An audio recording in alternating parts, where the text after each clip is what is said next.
Sound Jitsu! The Donald Peterson Foundation has matured significantly over the last 4 years.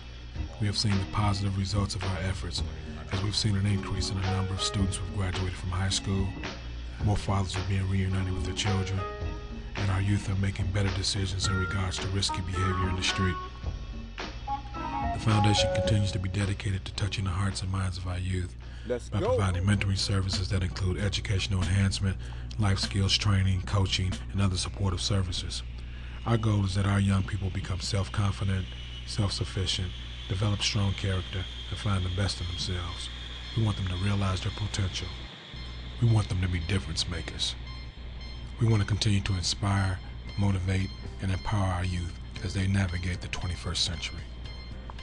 Just their approach to life, I think, is their ideas have broadened, and they know there are a lot of opportunities out there, and they're eager for them. And they came to us with dreams, and we just helped to foster them. And Boys to Men is a very unique program because it's not a child welfare program. Right. It's not a clinical program. The people involved in that program are really grassroots community organizer, community type folks who just have been doing the right thing in the community for kids. And so they don't come with a clinical approach. Right. They don't come with a treatment approach. Yeah. They come with an approach of reaching out to these kids, trying to connect with these kids, getting the kids involved in activities that kids do. And so Boys to Men connect with these kids and provide that type of a support, as well as a third-party ear that they can connect to and talk to. I would just say just bonding with an older male. I mean, just doing the things that men do as far as with the young guys, you know, showing them the ropes and different things, you know, just showing the young male how he's supposed to act and carry himself, you know, so just that father figure, that male role. This foundation is so vital because, like, when I was growing up, I grew up in a single-parent household, and so as I'm a man now, I see the difference as far as me not having that man at home. As far as some of my behavior, I wasn't really, even though my mother was definitely that father figure, you know what I'm saying, but I wasn't really manning up like I should have when I was a shorty.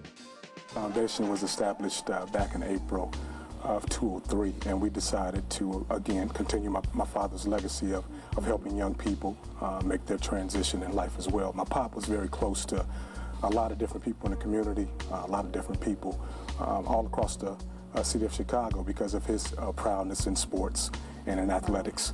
And people gravitated to my dad. He was just a wonderful guy.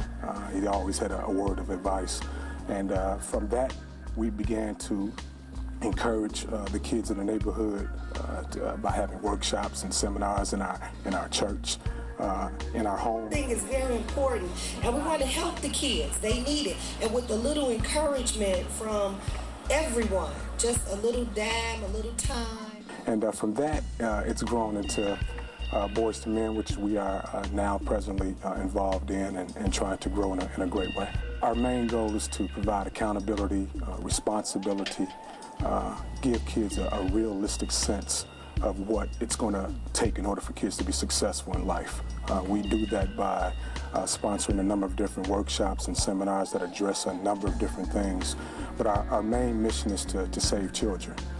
We want to instill upon, especially our young men, some of the different things that it's going to take for them to be strong leaders of families.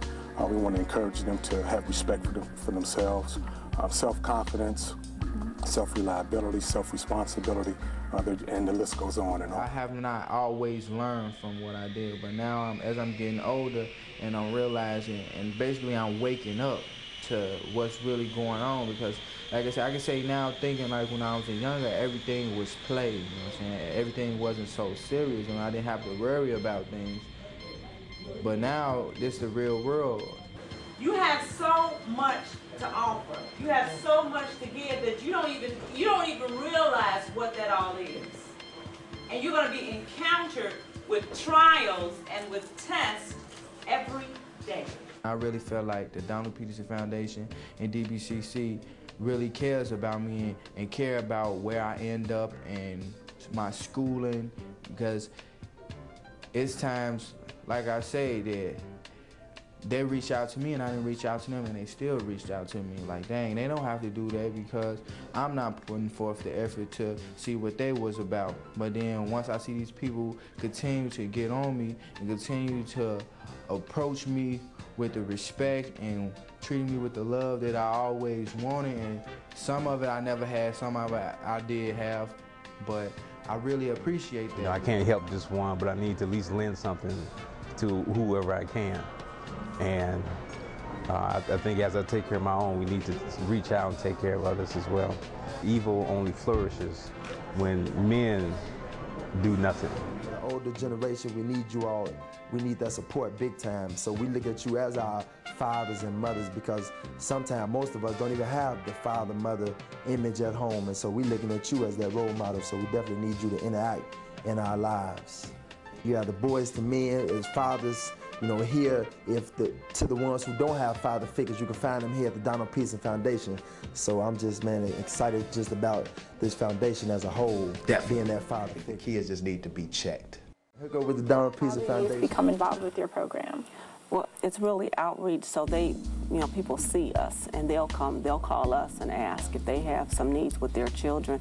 And so people are looking for positive role models and positive things for their children to be involved with. And so we really, by word of mouth a lot of the time. But then we have people that, call us and ask, we've got this new initiative, will you participate with this? So when I said word of mouth, it's not just the adults that are talking, but the kids are talking. And just, making comments about how much we care about them and how much they can feel that and how much we love them and we want to see them be successful. Being present is a big part of this whole initiative. A lot of the kids have felt a lot of rejection over the years. Yes. They're used to people coming in and out of their lives, different programs coming in and out of their lives. And we have a very spiritual base to our foundation, and it's through a legacy, through my pop. Okay. So we stand alone in regards to that being something that keeps us upright, forthright, and trying to do the right thing at all times. And I think the kids buy into that. They understand when you're trying to bluff them. They understand when you're not telling the truth. Right. And we're being reliable and consistent. Absolutely. And those kind of things. When we say we're going to do something, we do it. We consistently are in touch with them. So we call them regularly. A lot of times they're calling us. Right. And then we do activities, usually on a weekly basis. We're in our relationship building process. And that's what you have to do in any situation. You want to get them comfortable first. And then we have our one-on-ones with the students to find out a little bit more about where they're from, where they're at, and basically where they would like to go. And we use that information to personalize our approach so that our mentorship or our counseling or whatever it's necessary, our coaching, is something that the kid can actually use, not something that's just a basic stencil kind of a product. It's something that's personalized to meet the need of the individual. We knew that from our spiritual-based foundation that we could provide some different types of experiences for this kid, and we meant it. And we knew that if we had the time to spend with this kid, that we can make a difference in their life. We're trying to be difference makers. And we know that we had some resources and some good people, some good-hearted people who have a genuine concern for the youth, who was in a position to lift them up. And we see the difference in their emotional stability even from when we started with them, and just in their decision-making, their choices, in their attitude. They have control over anger management, situations they used to have. Just their approach to life, I think, is their ideas have broadened. And they know there are a lot of opportunities out there, and they're eager for them. And they came to us with dreams, and we just helped to foster them. Our measurable goals don't always come to traditional fashion, right. Education and that type of thing like that, even though we have all those things in place. But it's a process. Right. And this being a new program, we just have to take our time and meet the kids where they are. Right. Hopefully they'll buy into it. Share with our viewers what makes the Boys to Men program unique. We feel that our unique bond and network with the community and with people who have walked this walk, folk who are successful in their businesses now, professional athletes, folk who